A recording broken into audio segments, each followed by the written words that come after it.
नमस्कार। मेरा नाम भाऊ तोरसेकर। आप देख रहे हैं प्रतिवाद। दोस्तों, प्रतिवाद मेरा हिंदी यूट्यूब चैनल है। तो जो भाऊ तोरसेकर को हिंदी में सुनना चाहते हैं, कृपया प्रतिवाद को सब्सक्राइब करें।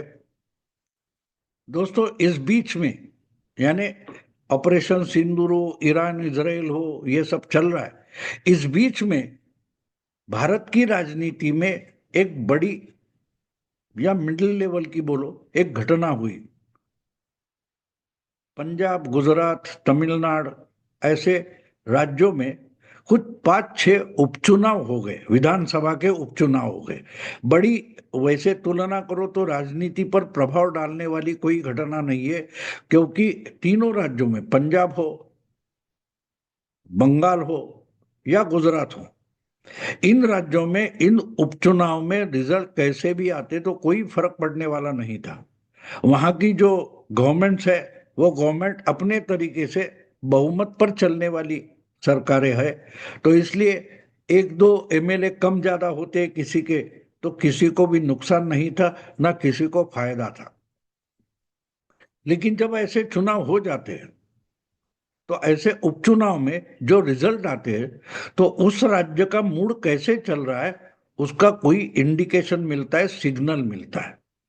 अब हमने देखा कि जब से दिल्ली का विधानसभा चुनाव आम आदमी पार्टी यानी केजरीवाल बुरी तरीके से हार गए। खुद केजरीवाल अपनी ही सीट दिल्ली में हार गए, जो मुख्यमंत्री था।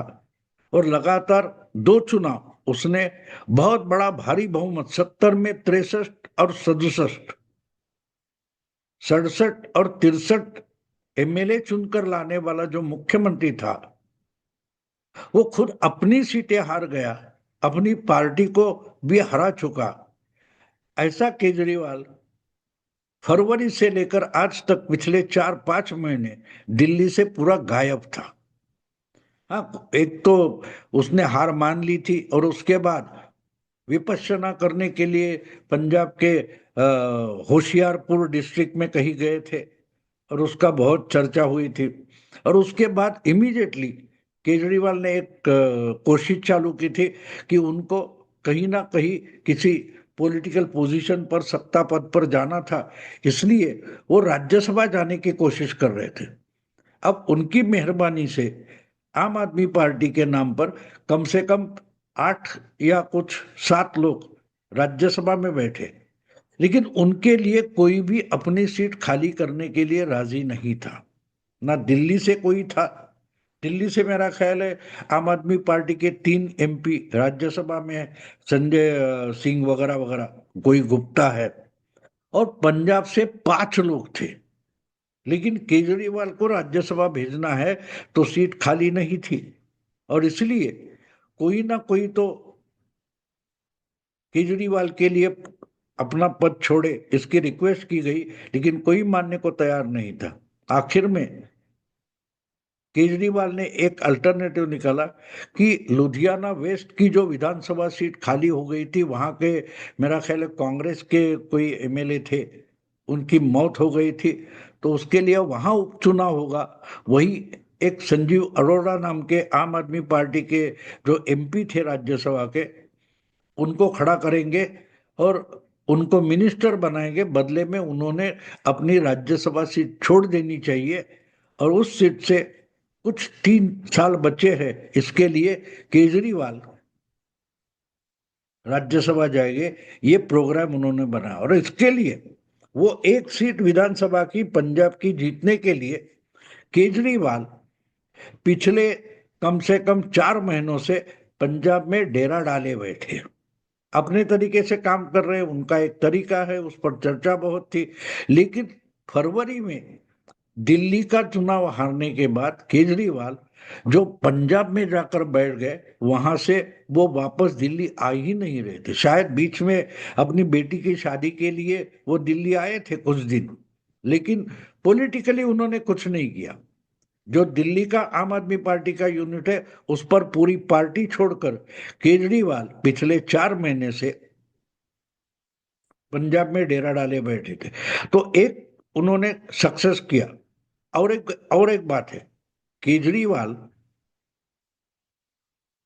उनका ये जो पंजाब का चुनाव था लुधियाना वेस्ट वो जीत लिया, लेकिन उसके साथ साथ उन्होंने गुजरात में एक विधानसभा सीट नए सिरे से जीत लिए जो असलियत में कांग्रेस की थी।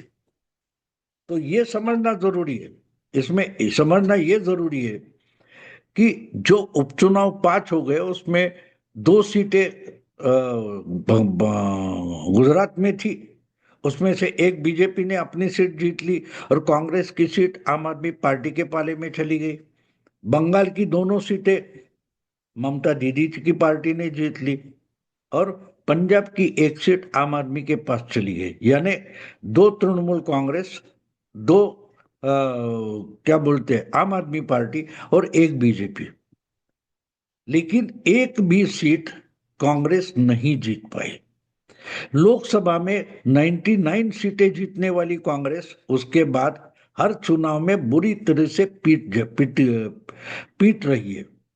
महाराष्ट्र में हार हो गई, हरियाणा में हार हो गई, अब बिहार का चुनाव आने वाला है। तो ये जो रिजल्ट आए उसका मतलब आप समझो, मतलब ये है कि जहां जहां कांग्रेस मार खा रही है वहां उसके ही इंडी अलायंस में जो मित्र दल है उनको फायदा हो रहा है। ममता दीदी ने तो बंगाल में इंडिया अलायंस के साथ रहते हुए भी कांग्रेस के साथ सीट का बंटवारा नहीं किया था। कांग्रेस अलग लड़ी थी लेफ्टिस्ट के साथ और ममता दीदी अपनी पार्टी स्वतंत्र लड़ी थी। हाँ, दिल्ली में आकर वो ममता दीदी इनके साथ हाथ मिलाती है, लेकिन चुनाव पूर्व कोई भी कांग्रेस के साथ ममता दीदी हाथ नहीं मिलाती। दूसरा तरीका है, पिछले विधानसभा चुनाव में भी गुजरात में आम आदमी पार्टी ने अच्छी सीटें जीत ली थी, लेकिन सीट पहली बार चुनाव लड़ते हुए भी अच्छी सीट जीतने वाली आम आदमी पार्टी ने वोट किसके खाए थे? कांग्रेस के खाए थे। और इसलिए आम आदमी पार्टी का नुकसान हो या फायदा हो, आपने देखा कि दिल्ली चुनाव में केजरीवाल ने बहुत बड़ा तमाशा किया था कि कांग्रेस बीजेपी की बी टीम बनी है, बी टीम बनी है। किस लिए कहा था? पहले तो दिल्ली में सीट का बंटवारा कांग्रेस के साथ नहीं करेंगे, ये घोषणा आम आदमी पार्टी ने, गोपाल राय ने और केजरीवाल ने की थी। लेकिन जैसे जैसे चुनाव नजदीक आते गए और केजरीवाल के समझ में आ गया कि भाई चुनाव आसान नहीं है, बीजेपी की ताकत बढ़ी है और बीजेपी दिल्ली विधानसभा जीतने की पूरी कोशिश कर रही है और उसका फायदा बीजेपी को मिल सकता है। तब जाके केजरीवाल कोशिश कर रहे थे कि 10-12 सीटों पर कांग्रेस के साथ हाथ मिलाएंगे और बीजेपी के साथ टक्कर देंगे, लेकिन वो हुआ नहीं। हुआ इसलिए नहीं कि यहां तक, यानी पिछले लोकसभा चुनाव के बाद राहुल गांधी शायद या कांग्रेस लीडरशिप एक बात समझ गई है कि बीजेपी के खिलाफ पूरी सेक्युलर पार्टियों का एक गठबंधन करने का नुकसान ज्यादा से ज्यादा कांग्रेस को उठाना पड़ रहा है, क्योंकि दलित और मुस्लिम ये कांग्रेस का जो ट्रेडिशनल वोटर है वो पिछले 15, 20, 25 साल में कांग्रेस से खिसकता गया है और उस पर ही दीगर बीजेपी पार्टियां अपनी ताकत बढ़ाती रही है। मतलब साफ था कि कांग्रेस के वोट का हिस्सा तोड़ तोड़ कर बाकी पार्टियां बढ़ रही है और उनके ही साथ अगर कांग्रेस हाथ मिलाती है, उनके ही साथ सीटों का बंटवारा करती है तो कांग्रेस का और नुकसान हो जाता है। ये उत्तर प्रदेश में हुआ है, बिहार में हुआ है, हर जगह हुआ है। हर जगह जहां जहां कांग्रेस ने बीजेपी को हराने के लिए सेक्युलर पार्टियों से हाथ मिलाया है, कांग्रेस का बहुत बड़ा नुकसान होते गया। वो पार्टियां भी, लालू की पार्टी हो, मुलायम की पार्टी हो, इनकी ताकत बिहार हो या उत्तर प्रदेश में बढ़ी है तो किस कारण बढ़ी है? कांग्रेस का वोटर बेस आहिस्ते आहिस्ते उन पार्टियों के पास चला गया और लोकल लेवल पर कांग्रेस के पास लीडरशिप नहीं थी, लड़ने वाली लीडरशिप नहीं थी। उसका भी फायदा लोकल लेवल पर, क्षेत्रीय लेवल पर इन पार्टियों को मिलता गया। जैसे दिल्ली में आम आदमी पार्टी का उद्भव हो गया तो बीजेपी अलग रह गई, बीजेपी के अपने वोट कायम रहे, लेकिन कांग्रेस का बड़ा नुकसान, जिस कांग्रेस के पास 35% वोट थे वो 5-6% तक नीचे खिसक गई। तो इस समय आम आदमी पार्टी से अलग होकर या स्वतंत्र होकर कांग्रेस लड़ी, एक भी सीट नहीं आई। सिर्फ एक या दो लोग छोड़कर सारे उम्मीदवार डिपॉजिट गंवा बैठे। फिर भी एक बात है कि 1.5% कांग्रेस का वोट बढ़ा है। मतलब साफ है कि कांग्रेस का वोटर गठबंधन की राजनीति छोड़े तो कांग्रेस के पास लौट रहा है। इसलिए जहां कांग्रेस ताकतवर है, एक नंबर की पार्टी है, वहां कांग्रेस मित्र दलों से विधानसभा में गठबंधन नहीं करना चाहती। और ये उपचुनाव के रिजल्ट है, वो इसी ढंग से देखने और समझना जरूरी है।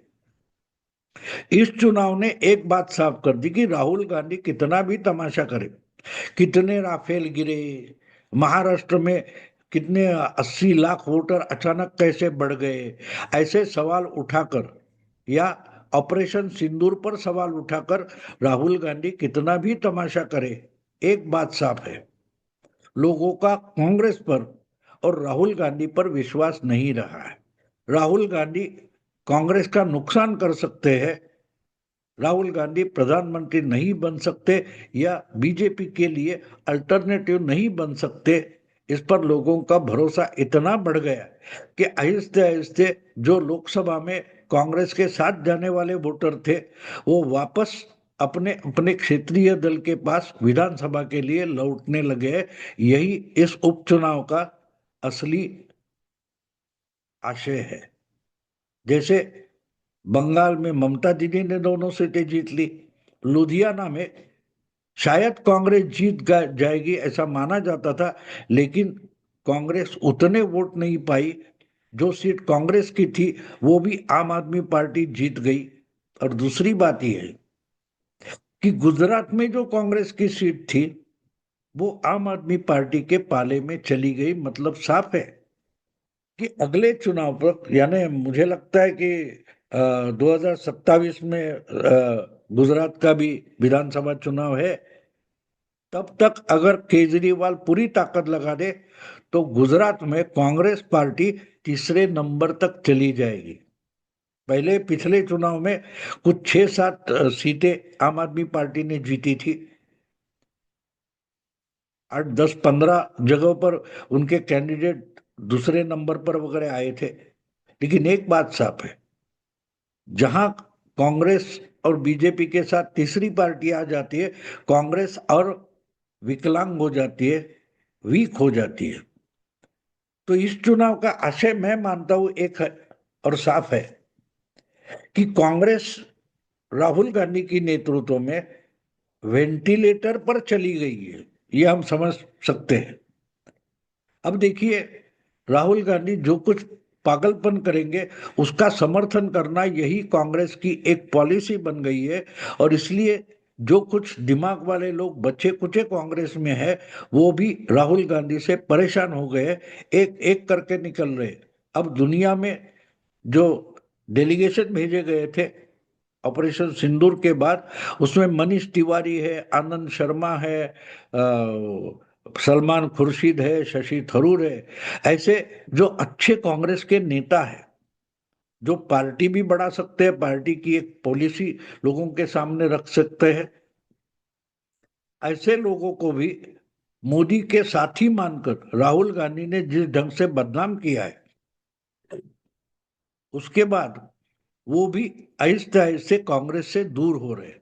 और इसका मतलब साफ ये होता है कि कांग्रेस में कार्यकर्ता के लिए, जो नेता बनना चाहता है उसके लिए कोई भविष्य नहीं बचा है। कांग्रेस में रहना, इसका मतलब ये है कि आपके पास जो क्वालिटी है उसका फायदा भी आप न उठाए।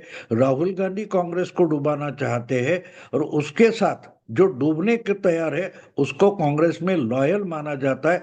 इतना ही आजकल कांग्रेस का क्या बोलते हो, कांग्रेस का एक प्रोग्राम बचा है, वो खुद बोलते हैं कि आधे से ज्यादा बीजेपी के स्लीपर सेल है, कभी बोलते घोड़े हैं, कभी बोलते लंगड़े हैं, कभी बोलते बारात के घोड़े हैं। यानी राहुल गांधी ने पार्टी को एक मजाक बनाकर रखा है। तो आहिस्ते आहिस्ते कांग्रेस पार्टी इतनी विकलांग हो गई है कि अब इस चुनाव ने एक बात, इस उपचुनाव के नतीजों ने एक बात साफ कर दी कि कांग्रेस पार्टी अब वेंटिलेटर पर चली गई है। अगले लोकसभा चुनाव तक अगर कुछ दूसरा गठबंधन जो बीजेपी और कांग्रेस छोड़कर पूरे क्षेत्रीय दलों का अगर एक नया गठबंधन बनता है तो कांग्रेस का 2029 के लोकसभा चुनाव में पूरा का पूरा सुपड़ा साफ हो जाएगा। यही इस चुनाव का मायना निकाला जा सकता है। मैं अभी यही रुकता हूं। अगर आपको वीडियो पसंद है तो लाइक कीजिए, शेयर कीजिए और प्रतिवाद को सब्सक्राइब कीजिए। नमस्कार।